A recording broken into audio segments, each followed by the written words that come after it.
Ndinokwazai manheru ano nezita raJesu Kristu weNazareta, mwana komana waMwari mupenyu. Ndinotenda Mwari nemukana uno watiri kusangana manheru ano kuti tikukurudzirane neshoko raMwari, tisimbisane neshoko raMwari tumudzimba. Ndichaverenga shoko raMwari kuna John chapter 15 verse 16. You did not choose me, but I chose you, and I appointed you, that you should go and bear fruit, and that your fruit should remain, that whatever you ask the Father in my name, he may give you. Ndinoda kuti ndi-emphasize mashoko okutanga anoti, but you did not choose me, but I chose you and appointed you. I chose you and appointed you. Ndinoda kuti nditaure newe semwana waMwari kuti murwendo rweupenyu, murwendo rwokurarama, murwendo rwokunamata, you must know and have this registered in your spirit, in your heart and in your mind, that you were chosen and appointed by God for great and mighty things.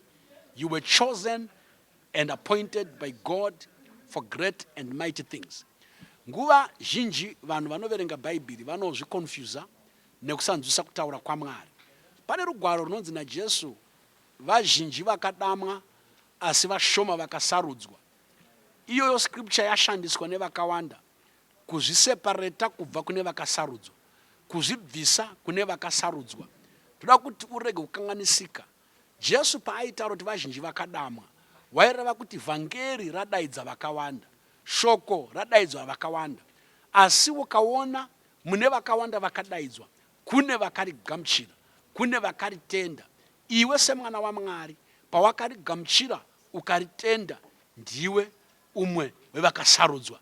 You were chosen and you are appointed for greatness. You were chosen and appointed for peace. You were chosen and appointed for great things. Hazvinei kuti panguva ino uri papi, ipapo paakakudaidzira haurambi uri ipapo. Zvauri izvozvo hazvirambi zvakadaro. Akakusarudza ndiye akakugadza kuti uite zvinhu zvikuru. Pane zvikuru zviri pamberi zvauchaita, pane zvoshamisa zvauchaona. You were chosen and appointed for greatness. You were chosen and appointed for great things. You were chosen and appointed for success. You are not a failure. You are not a loser. You are not a mistake. Mwari une zvinhu zvikuru zvaakakurongera semwana wake. Tarisira kuona kunaka kwaMwari, because you did not choose him, but he chose you and appointed you to be a mighty man and a mighty woman. You are going to do great things in life. Mwari akukomborere muzita raJesu Kristu.